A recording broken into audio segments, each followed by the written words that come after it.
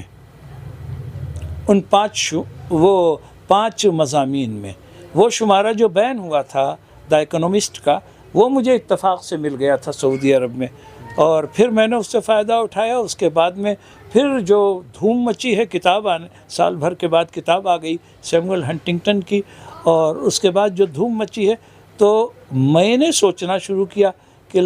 کہ جو ہے کیوں نہ میں ایسا کروں کہ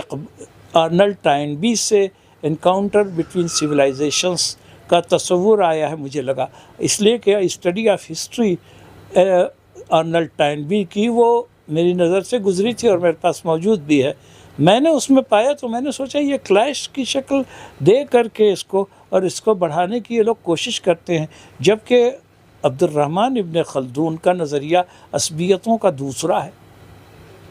تہذیبیں تو ساتھ ساتھ چلتی ہیں، تہذیبیں ٹکراتی کب ہیں؟ اس لیے کہ یہ تو سینکڑوں سال کا عمل ہوتا ہے۔ فوجیں ٹکراتی ہیں، فوجوں میں تصادم ہوتا ہے، تہذیبیں کب ٹکراتی ہیں، زبانیں کب ٹکراتی ہیں؟ وہ تو کچھ لو اور کچھ دو پہ قائم رہتی ہیں۔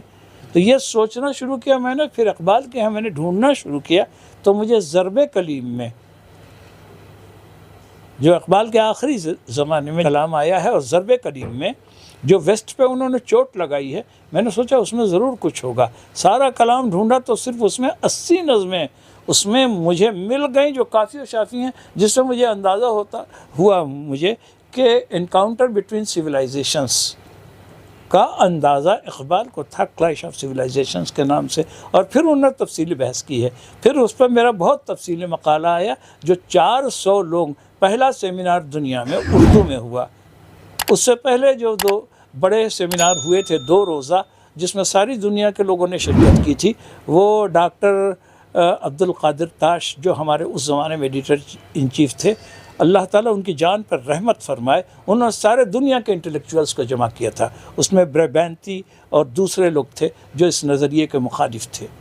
سب کو اکٹھا انہوں نے کر لیا تھا، اور وہ مجلہ بھی میرے پاس اتفاق سے موجود ہے۔ سب کچھ دیکھنے کے بعد، کتاب دیکھنے کے بعد، اور دا اکونومسٹ کو سب دیکھنے کے بعد، اقبال کی ضرب کلیم سے تحقیق جو میں نے کی، اور دیگر کتابوں کو دیکھنے کے بعد، برنارڈ لوئس کی دوسری کتابیں دیکھنے کے بعد واٹ وینٹ رانگ سے لے کر کے، اور یہ جو ہے اس کی کتاب جو ہے میرے پاس دا مڈل ایسٹ موزائک موجود ہے، اور اس کی دا اسسنس موجود ہے برنارڈ لوئس کی۔ یہی وہ یہودی مستشرق ہے کہ جس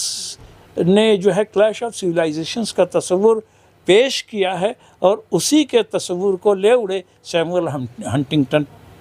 اور کتاب لکھ دی، اور سارا کریڈٹ ان کو جاتا ہے، ان کے سر صحرا باندھا جاتا ہے۔ کلیش آف سویلائزیشن تھیوری جو تصور ابھی بھی چل رہا ہے، اور مغربی ممالک اپنے استعمار کو اور پوری طریقے سے، اور اپنے تسلط کو پوری طریقے سے قائم رکھے ہوئے ہیں، جتنے بھی آئل پروڈیوسنگ اسٹیٹس ہیں ان پر،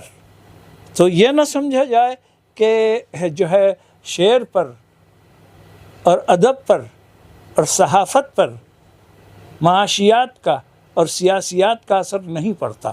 اس لیے کہ جنگیں ہوتی ہیں معاشیات کے لیے۔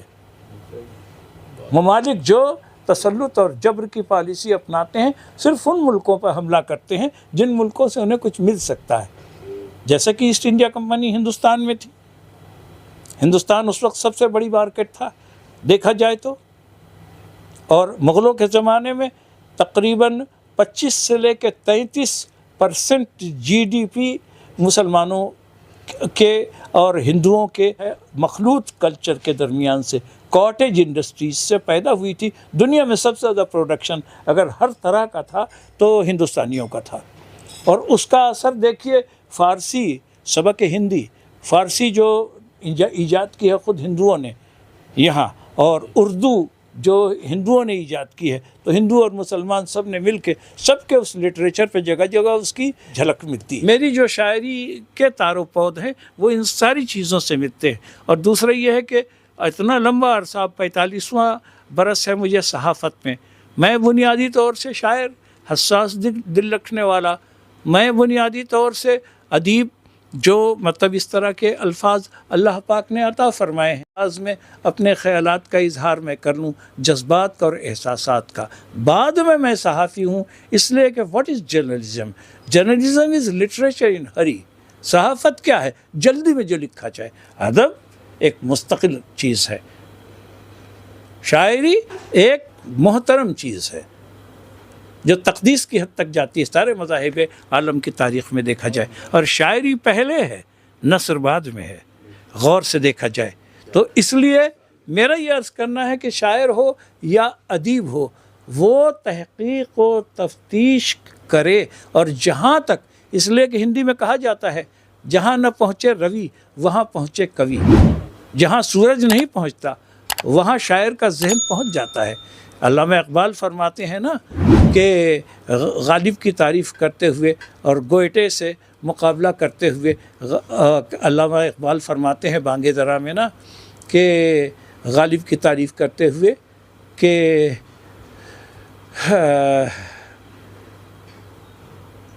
فکر انسان پر تیری ہستی سے یہ روشن ہوا، فکر انسان پر تیری ہستی سے یہ روشن ہوا، ہے پرے مرغے تخیل کی رسائی تا کجا، فکر کا پرندہ کہاں تک اڑ سکتا ہے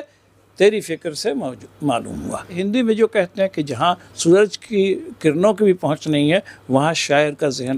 اور اس کا خیال اور اس کا احساس پہنچ جاتا ہے۔ شاعری بہت بڑی چیز ہے اور شاعر کے بہت بڑے فرائض ہیں، تو میں اسی لیے اس معاملے میں بہت حساس ہوں، اور سارے شعراء کو اور سارے ادباء کو اور سارے صحافی برادری کے بھائیوں کو، جتنے بھی ہماری برادری کے ہیں، جتنے بھی لوگ ہیں، ان کو میں کہوں گا کہ دیکھیے حرف مقدس چیز ہے، سنبھال کے استعمال کیجئے، اور قلم کی طاقت تلوار سے زیادہ ہے۔ ایک ایک لفظ پہلے تولیے پھر بولیے، پہلے سمجھ لیجئے کہ آپ کیا لکھنے جا رہے ہیں، اس کے بعد قلم کو گردش دیجئے یا ماؤس چلائیے، اور یہ سمجھ لیجئے کہ شاعری کیا ہے۔ What is poetry? Poetry begins in delight and ends in wisdom. شاعری مسرت سے شروع ہوتی ہے اور بصیرت پر ختم ہوتی ہے۔ شاعری کیا ہے؟ اسپونٹینیس اور فلو آف پاورفل فیلنگس، جذبات کی پرجوش آمد کا نام ہے شاعری۔ شاعری کیا ہے؟ Recollection of thoughts in tranquillity. Robert frost کو میں نے کوٹ کیا، اور میں نے کوٹ کیا ہے کس کو؟ ورڈسورتھ کو۔ اسی طریقے سے اور شاعری اور موسیقی کا چولی دامن کا ساتھ ہے۔ اور لکھنؤ تو اپنے میں ابھی ایک عجیب و غریب دبستان رہا ہے جس نے دلی کی موسیقی کو آسمان پہ پہنچا دیا۔ دلی نے جو کچھ بھی شروع کیا اس کو اس میں اور نزاکتیں پیدا کر کے اور تمام جتنے بھی تمدنی آثار جو چھوڑے ہیں، اگر مغل کچھ نہ کرتے تو تاج محل بنا دینے کے بعد اور اردو کو جنم دے دینے کے بعد اتنا ہی کر دینا ان کے لیے کافی تھا۔ اردو کی پیدائش کا ہونا اور اردو زبان کا پیدا ہونا اور اردو شاعری کا ہونا اور لکھنؤ میں وہ زبان کی اصلاح کی تحریک کا اٹھنا اور ناسخ و آتش کا زبان کی اصلاح کا بیڑا اٹھانا اور پھر کر کے دینا اور اس دبستان کو مستقل کر لینا، حالانکہ اس کی حیات صرف اور صرف 200 سال تھی، اور 1830 میں دیکھا جائے تو اس کا سورج تقریباً غروب ہوتا نظر آتا ہے۔ لکھنؤ کی آخری بہار مطلب وہاں ہمیں نظر آتی ہے، لیکن اس کے باوجود بھی آج وہ لوگ مبارکباد کے مستحق ہیں، وہ نوجوان شعراء اور وہ ادھیڑ شعراء جنہوں نے کہ مہذب لکھنوی سے لے کے اور پرانے پیارے صاحب رشید سے لے کے اور جتنے بھی اساتذہ تھے یہاں، ان کی اس روایت کو حیات وارثی سے لے کر کے اور یہ تسنیم فاروقی سے لے کر کے اور دیگر بہت سارے شعراء ہیں کن کن کے نام میں لوں کہ کہنے کو ان کی اس روایت کو اور طرحی مشاعروں کو جنہوں نے زندہ رکھا ہوا ہے، اس لیے کہ اب اسی سے یہ کیا جا سکتا ہے کہ وہ جو عرفان صدیقی اور افتخار عارف نے لہجہ متعین کر دیا ہے غزل کا، وہ لہجہ ایسا ہے کہ ادھر 50 سال میں پھیل کے اس نے اپنی ایک دنیا پیدا کر لی ہے، اس لیے کہ اس لہجے میں بہت سمائی ہے، بہت گنجائش ہے، اس لیے کہ اس میں فکر جو ہے اس طریقے سے گھل جاتی ہے اور جذبات میں اس طرح سے مدغم ہو جاتی ہے کہ تغزل مجروح نہیں ہوتا، اور یہی نیا لہجہ ہے جدید شاعری کا۔ جدید شعراء نے تو غزل کا خون بھی کیا ہے، مابعد جدیدیت نے تو اور بھی نقصان پہنچایا ہے، کچھ دیا لیکن کیا دیا؟ تاج محل کا ملبہ دیا۔ ہمیں تاج محل کا ملبہ نہیں چاہیے، ہمیں اگر ہم تاج محل نہیں تعمیر کر سکتے تو کم از کم تاج محل کے چھوٹے چھوٹے ماڈل تو تعمیر کر دیں، جس سے کہ لوگوں کی نگاہ میں یہ جو کچھ بھی ایک اعلیٰ آرٹ، ادب، شعر، ہنر، کاریگری اور صنعت و حرفت کا ایک اعلیٰ ترین نمونہ، انسانی ذہن کا، انسانی نفاست کا، انسانی ذہن کی تہذیب کا یہ اعلیٰ نمونہ سامنے رہے۔ شاعری اس کی بہترین مثال ہے، غور سے دیکھا جائے۔ وہ روزانہ تاج محل بناتی ہے، روزانہ تاج محل بناتی ہے، اور اگر اس سے گر کے بات کی جائے گی تو پھر وہ زوال پھر یہ ہے کہ بھئی عقل مند تو وہ ہے۔ آپ کو کیا معلوم ہے کہ جب دلی کی جامع مسجد میں ملبہ پڑا رہ گیا اور شاہ جہاں کو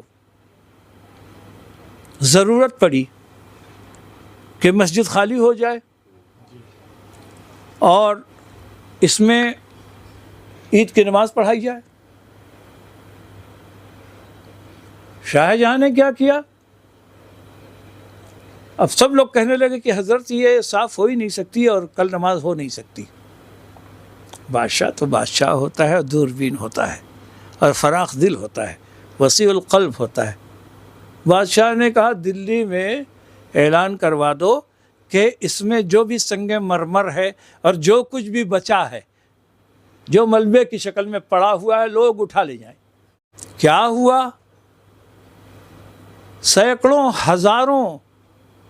ٹن ملبہ جو نکلا تھا، اتنی بڑی دیوزاد دیو ہیکل عمارت تعمیر کرنے کے بعد جو پڑا رہ گیا تھا کہ نہ جانے کیا کیا اور کیا جائے، لیکن اب مسجد کو صاف کرنا تھا۔ دلی والوں کو کہہ دیا گیا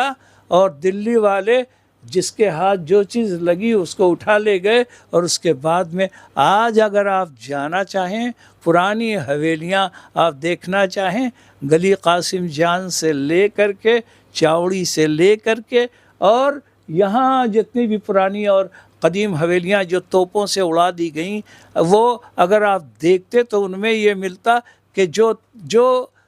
چیزیں لگی ہیں جو پتھر لگے ہیں جو ہے اس میں جامع مسجد دہلی میں وہی ساری چیزیں تقریباً وہی ساری چیزیں اکثر اپنے اپنے طور پر انہوں نے چھوٹی سطح پہ استعمال کرنی جس سے ایک انوکھی عمارتیں بن گئی تھی. مطلب یہ ہے کہ اگر ایک تہذیب جاتی ہے نا اور ختم بھی ہوتی ہے نا ایک ستارہ جب ٹوٹتا بھی ہے نا تو اپنے پیچھے ایک بہت زبردست لکیر چھوڑ جاتا ہے. شہاب ثاقب کو آپ نے دیکھا ہے یا وہ ستارے جو چلتے رہتے ہیں نا جس کو دمدار ستارہ کہتے ہیں نا اس میں پتہ نہیں کیا کیا کچھ ہوتا ہے. غور سے دیکھیں. ایسے یہ تہذیب ہے. اردو انحطاط کے زمانے میں ضرور پیدا ہوئی. لکھنؤ نے اردو کے انحطاط کے زمانے میں اور دلی کے بالکل سیاسی انحطاط کے زمانے میں اور اودھ کی تقسیم ہونے کے بعد بھی لکھنؤ نے استقلال اور شجاعت کا ثبوت دیا اور پوری سخاوت سے یہاں کے نوابین نے جن کے حیات مشکل سے 10 سال 5 سال 4 سال 3 سال 2.5 سال ہوتی تھی انہوں نے پوری طریقے سے کوشش کی کہ یہ چراغ جلتا رہے جو وہ دلی سے لے کر آئے تھے. اور پوربی اودھی کو انہوں نے برج کی بنیاد پر نہیں بلکہ یہاں کی زبان کی بنیاد کے اوپر سادہ کیا. اور جہاں سادہ کرنے سے کام نہیں چلتا تھا دلی کی طریقے سے اس لیے کہ متصوفین نہیں تھے. ایک نیا دربار بن رہا تھا. لذت کوشی تھی تجمیل تھی تسکین و تلذذ تھا. تو اس کے لیے انہوں نے جو زبان بنائی تو وہ بھی تو اس کی مطلب یہ ہے کہ متحمل ہوتی. اس حساب سے جرت آئے انشاء آئے رنگین آئے اور تمام طرح کے دلی کے شعراء آئے جو اپنا مطلب یہاں بادشاہوں کا ٹیسٹ دیکھتے ہوئے ان کا مزاج دیکھتے ہوئے انہوں نے ایک خاص قسم کی زبان کی طرح ڈالی جس کو پھر باقاعدہ طور سے ڈھنگ سے متعارف کروایا ناسخ نے جس کی وجہ سے کانپور جو ہے کمپو سے اور کانپور بن گیا معتمد الدولہ کے جانے کے بعد. اور فیض آباد سے گلاب باڑی سے لے کر کے دیکھیے اور وہاں سے لے کر کے اور یہاں اب جو نیبو پارک کہلاتا ہے اور آصفیہ مسجد سے لے کر کے یہ چھوٹا امام باڑہ اور بڑا امام باڑہ اور یہاں کی جتنی مسجدیں اور جتنی خانقاہیں اور جتنے بھی مزارات ہیں پرانے اور جتنے بھی پرانے کوچے ہیں ابھی بھی 15 محلے ایسے ہیں جن کے اوپر دلی ہی کے طریقے سے اہل لکھنؤ فخر کر سکتے ہیں. کیا لکھنؤ والوں کے اندر اتنا حوصلہ ہے؟ بحیثیت شاعر بحیثیت ادیب اور بحیثیت صحافی جو گواہ ہوتا ہے تہذیبوں پر سیاست پر معاشرے پر ادب پر اخلاق پر زوال پر ترقی پر اس کی حیثیت سے میں دریافت کرتا ہوں کیا اہل لکھنؤ میں اتنا حوصلہ ہے کہ چند نوجوان پھر سے کھڑے ہوں اور کھڑے ہو کر کے ان طرحی مجالس کو ان طرحی غزلیہ جو ان کی محفلیں ہیں ان میں سے کچھ ایسے نگینے پیدا کریں جو افتخار عارف کی طرح سے اور عرفان صدیقی کی طرح سے یہ مرثیے کو ایک نیا جامہ پہنا سکیں جو غزل میں قصیدے کے مضامین بھی لا سکیں جو مثنوی کو غزل میں بھی لا سکیں. اور ایک ایسی چیز یہ 2 شعراء ایسے ہیں ہمارے پاس کہ جن کی وجہ سے ہم نے دیکھا ہے کہ غیر ممالک میں جن شعراء سے میرے پاس ساری دنیا کے شعراء آتے رہے اردو شعراء بھی آتے رہے اور غیر ملکیوں سے ساری زندگی ملاقات رہی. میں نے دیکھا ہے کہ انگشت ابھی ایک اٹالین شاعر میرے پاس آیا تھا راہی اٹالوی. اردو جہاں پہنچ رہی ہے اور یہ لکھنؤ یہ جو اردو ہے ہماری یہ لکھنؤ کی اپج ہے ہو سکتا ہے کہ کوئی اختلاف کرنا چاہے تو کرے، اس لیے کہ دلی میں اس وقت جو ہے وہ مختلف ثقافتوں پر مبنی لوگ اتنا مل جل گئے ہیں کہ زبان مخلوط ہو گئی ہے، لیکن لکھنؤ کی زبان ابھی بھی مناسب ہے، اس لیے کہ لکھنؤ کے 21 لہجے تھے، جس میں سے ابھی 15-17 لہجے مختلف محلوں میں سلامت ہیں، اور ان لہجوں کی حفاظت بولنے میں چاہے ان پڑھ آدمی ہو اس کی ذمہ داری ہے، اس کی ذمہ داری ہے جو پل غلام حسین کے نیچے جو 2 مہترانیاں لڑ رہی تھیں، ان کی ذمہ داری یہ تھی، میں نے دیکھا تھا اور انہوں نے نبھایا تھا محاورے کا سبق، خدا کی قسم میں حیران ہوا تھا، سن 1969 کی بات، آج وہ زبان سنائی نہیں دیتی، شعرا نہیں بول پاتے وہ زبان، ہمارے گھروں میں جو آتی تھیں دھوبن ریکھا کی اماں، وہ جو زبان بولتی تھی، اب وہ زبان سنائی نہیں دیتی، ہمارے مسلم گھروں میں سنائی نہیں دیتی۔ سوال یہ ہے کہ آپ کچر پٹی والی زبان استعمال کریں گے، جھوپڑ پٹی والی زبان استعمال کریں گے، یا ابھی آپ کے پاس دیکھیے لکھنؤ کا ادب زیادہ تر مہاجر ادب ہے، مہاجر شعراء ہیں جنہوں نے یہاں کے نئی روح پھونکی، وہ آئے تھے پیسے کی تلاش میں، پھر فن کی ان کو لگن ہوئی، اور پھر انہوں نے پھر بہت خدمت کی، اس لیے کہ ناسخ کے بعد بھی آئے تھے لاہور سے، آتش سے لے کے انشا سے لے کر کے جرت سے لے کے رنگین سے لے کر کے اور سارے بڑے شعراء جتنے، میر سے لے کے سودا سے لے کے سب جو یہاں مدفون ہیں، کہنے کا مطلب یہ سب کے سب دلی سے آئے تھے، اور آ کے کیا کیا انہوں نے اس دبستان کو، اس کی مزید تزئین کی، ایک دربار اگر اجڑا تو دوسرا دربار انہوں نے آباد کیا۔ یہ ہماری بدقسمتی ہے کہ انگریزوں نے اس کو ایسے مذہبی معاملات اٹھا دیے جس کی وجہ سے ہم پھنس گئے ایک دوسرے کو نیچا دکھانے میں، جس میں زبان کو بھی بہت شدید نقصان ہوا، بہت شدید زبان کو نقصان ہوا، تہذیب کو نقصان ہوا، اور لکھنؤ میں جو محبت رچی بسی گھلی تھی ابھی بھی جو موجود ہے، تقریباً 80% محبت موجود ہے، ہم اس کو اگر بچانا چاہتے ہیں تو اردو زبان کے ذریعے سے اور اردو شاعری کے ذریعے سے اور اردو پڑھنے لکھنے کے ذریعے سے اس زبان کو ہم بچا سکتے ہیں۔ اس میں خاکسار کہنے کا مطلب یہ ہے کہ اس کے جیسے لوگوں نے بھی بہت کچھ پڑھ کے سیکھا ہے، اور جہاں جو بزرگوں کی صحبتیں ہماری رہیں چند دنوں تک، اس کے بعد غیر ملک میں بھی رہا، تو پھر لکھنؤ والوں کا جو ساتھ رہا وہاں، اور لکھنؤ کے بارے میں جو کچھ پڑھتا رہا، اور دوسرا یہ ہے کہ زمینداری ایبولیشن کے بعد بزرگوں کا یہاں آنا ہو گیا تھا، تو ہم لوگوں کا تعلق لکھنؤ سے جو ہو گیا تھا، تو اصل تو یہ ہے کہ ذہنی طور سے اور روحانی طور سے، اور ہم پوری طریقے سے اسی مرکز سے پوری طریقے سے منسلک ہو گئے، اور کوئی بھی آدمی یہاں آئے گا تو یہاں ابھی اتنے جادوگر ہیں نا ہمارے، سمجھے آپ، قدم قدم پہ جو پتھر ہیں نا وہ اس کے قدم روک لیں گے، یہ نہ سمجھیے کہ اگر یہ جو میر نے کہا تھا کہ سرسری تم جہان سے گزرے ورنہ ہر جا جہان دیگر تھا، خدا کی قسم یہاں کی ٹوٹی ہوئی محرابیں اور یہاں کے گرتے ہوئے مینار اور یہاں کے گرتے ہوئے اور کھنڈر ہوتے ہوئے مکانات پرانے، اور لکھوریاں بول رہی ہیں اور روک لیتی ہیں، خصوصاً بھائی لوگ تو عادی ہو چکے ہیں لکھنؤ کے لوگ، لیکن جب نیا آدمی آتا ہے اور جو چوک میں جو کھانے کے خوشبوئیں اس کے مشام جاں کو معطر کرتی ہیں، پھول والی گلی کے پھول سے لے کر کے، اور اب پھول منڈی یہاں لگ رہی ہے، اور وہاں سے لے کے اور جو درگاہوں پر ابھی بھی جو زبان بولی جا رہی ہے، اور یہاں تک کہ وہاں جہاں فقیر رہتے ہیں یا مزدور پیشہ لوگ رہتے ہیں مختلف جگہوں پر، میں نے ان آبادیوں میں دیکھا ہے کہ اردو زندہ ہے اور لہجہ زندہ ہے۔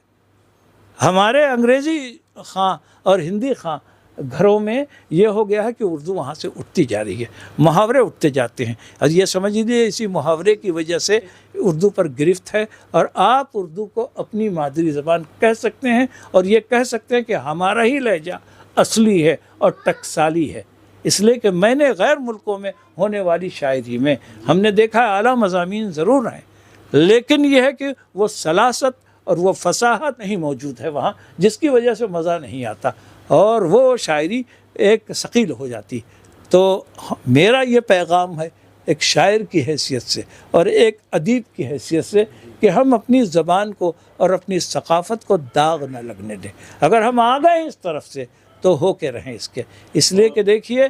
قدریں قربانی چاہتی ہیں، اور بغیر قربانی کے لیے، بغیر قربانی کیے کوئی قیمتی چیز آپ کو حاصل نہیں ہو سکتی۔